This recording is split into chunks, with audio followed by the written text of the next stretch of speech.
21-noyabr, tungi soat 23:00. Shahar ko'chalarida hayot sokinlashgan payt.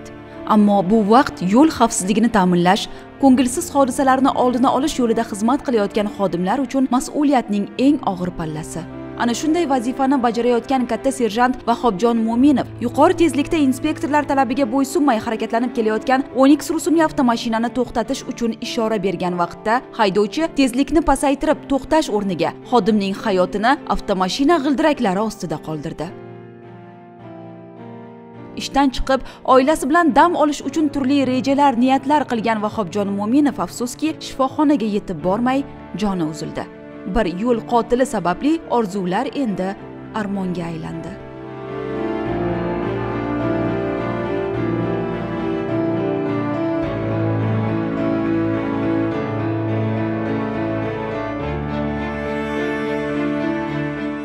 Bugun uning xonadoni chuqur qayg'uga cho'mgan. Kecha tog'dek turgan Vahobjon Mo'minov bugun o'z xonadonida so'nggi safarga kuzatilmoqda. Ota-onaning tirgagi, farzandlarining mehribon otasi, ayolining tayanchi bo'lgan insonni yo'qotish dardi og'ir.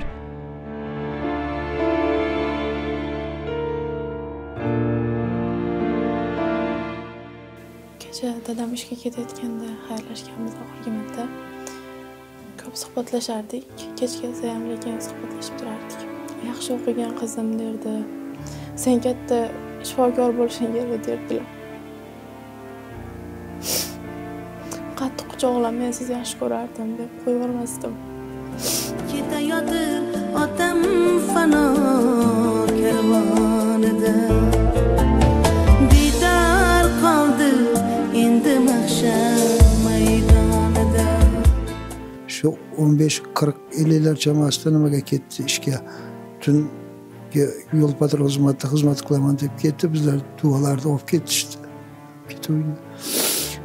Kecha soat 02:15-20lar chamasida deraza taqillab qoldi. Biz choli kampir yotgandik uyda.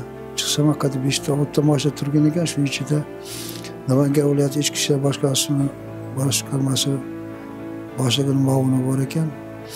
Shu odam menga shuni sekin haligi yotig'i bilan tushuntirib berdi. Men o'zimni ancha yo'qotib qo'ydim, ukalarim boshqalar uyga olib keldi. Boshqa narsani bilmayman men. Hozir ham ishonganim yo'q. Bu abadiy bo'lmaydi. Nihoyatda tarbiyalagandik. Ancha tekstilni mashina sozlik institutida o'qiyotgan 4-kursini bitirardi. Diplomam bo'lmadi unga nasib qildi. Bolalar yosh qoldi. 2 ta qiz bor, bitta o'g'li bor. O'g'li yosh, 3-sinfda o'qiydi hozir. Akasi bor, ukasi bor, ayasi bor, hammamiz bormiz. Xudoga shukr. Farzandlarni nima qilib qo'ymaymiz, yolg'iz o'tirib qo'ymaymiz. Men boladan faxrlanaman. Nima uchun u vatan uchun, yangi O'zbekistonimizda yangi qilayotgan ishlariga rivoj qo'shaman deb kechasi kunduzi ishladi bu bola. Roziman, faxrlanaman. Men roziman emasman.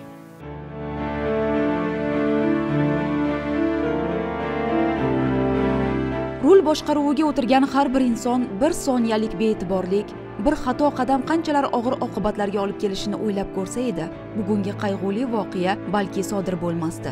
Qoidalarni mensimaslikning natijasi 2 oilaning taqdirini o'zgartirib yubordi. Hech qanday hujjatlarsiz avtomashina boshqarib, avtohalokat sodir etgan 24 yoshli haydovchi endi faqat qonuniy javobgarlik bilan emas, balki butun umr davomida tinchlik bermaydigan vijdon azobi bilan ham yashashiga to'g'ri keladi. Pushaymonman. Qilganishim.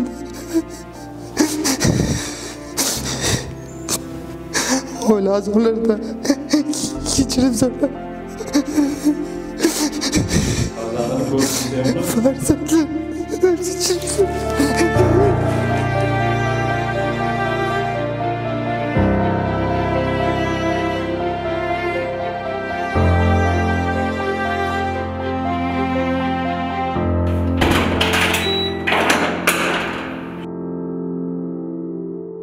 marhumning janoza marosimiga yurtdoshlar, xizmatdoshlari, Ichki ishlar vazirligi rahbariyati, viloyat rahbarlari, umuman yuraklarida dard bilan kelgan yuzlab insonlar to'plandi. Har biri uning so'nggi manziliga kuzatish, qilgan xizmatlariga hurmat izhor etish uchun kelishgan. Bu o'z burchini ado etish yo'lida halok bo'lgan xodimga berilgan eng oliy ehtiromdir.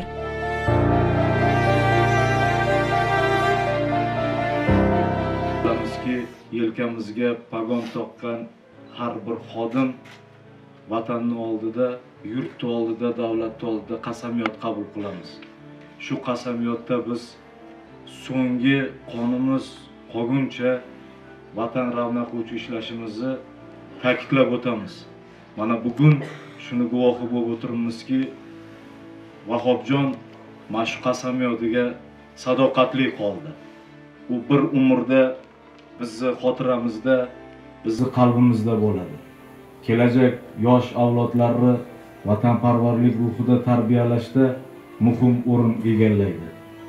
Vahobjonning farzandlari, yaqinlari bugundan bizning farzandlarimiz, bizning yaqinlarimiz. Bu zabardast, bu vatanparvar xodimimizni qaytara olmaymiz, ming afsuslar bo'lsinki. Vahobjonning yaqinlariga chuqur ta'ziya izhor qilamiz. Vahobjonni yotgan joylari jannatda bo'lsin.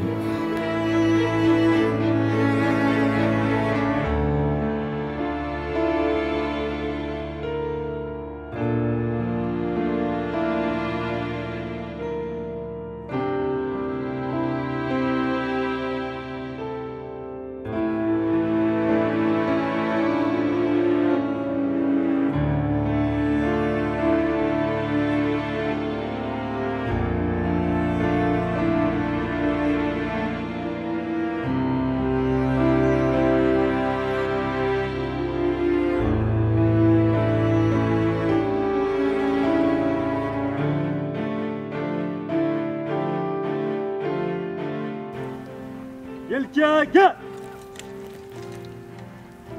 Ot! La! Ot!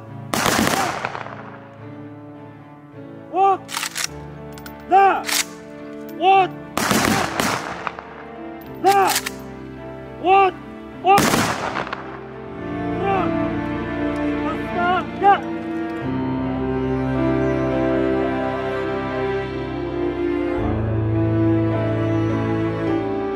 Vahobjon Mo'minovni yaxshi bilganlar uni faqat ichki ishlar organi xodimi sifatida emas, balki pok niyatli, qalbi keng inson sifatida eslashmoqda. Uning mehri, odamlarga bo'lgan munosabati, samimiy so'zlari bugun uni tanigan har bir qalbda o'chmas iz qoldirdi.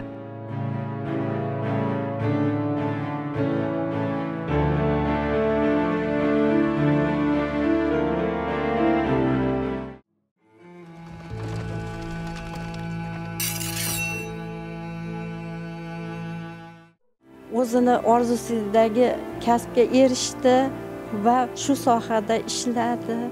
O'zini jonini fido qildi shu soha bo'yicha ishlab turib.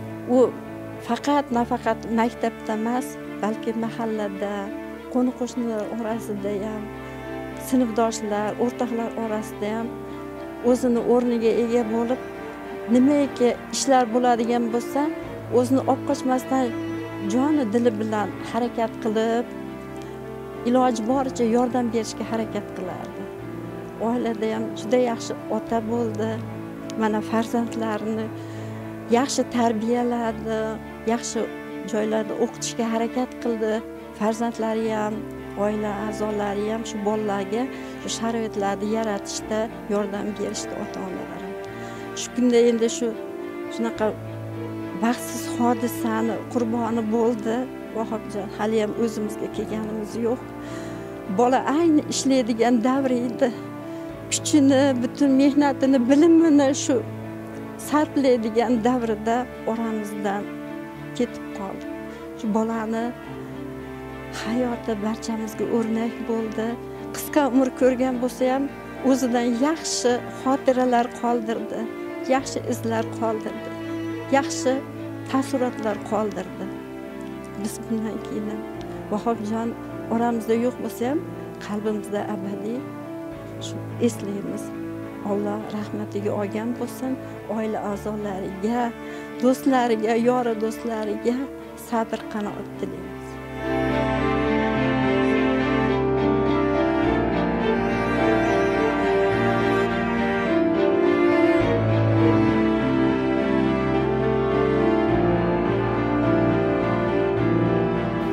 Bir mahallada yashadik, bir maktabda o'qidik u bola bilan. Yoshligidan bir fidoyiligi bor ediki, men katta bo'lsam harbiy bo'laman, ichki ishlarda ishlayman, organ xodimi bo'laman degan orzulari bor edi.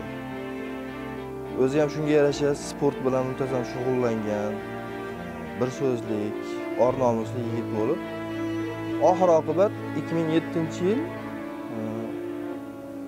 ichki ishlar organida o'zini faoliyatini boshladi.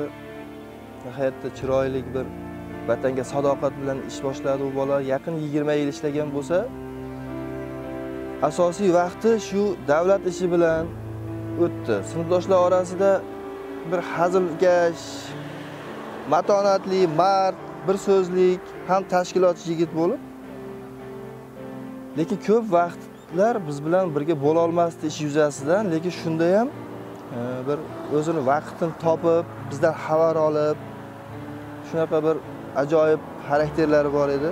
Ofitser bo'laman deb Andijon universitetida o'qiyatirgandi. 4-kurs talabasi edi. O'shunday orzu qilardiki, o'qishni bitirib ofitser bo'lib, O'zbekistonga yetuk kadrlar yetkazaraman, shogirdlar chiqaraman degan orzulari bor edi. Mana bugun shu kunlarda mana ming afsuski oramizda yo'q. Qalblar lahzaga solgan bir voqea bo'ldi.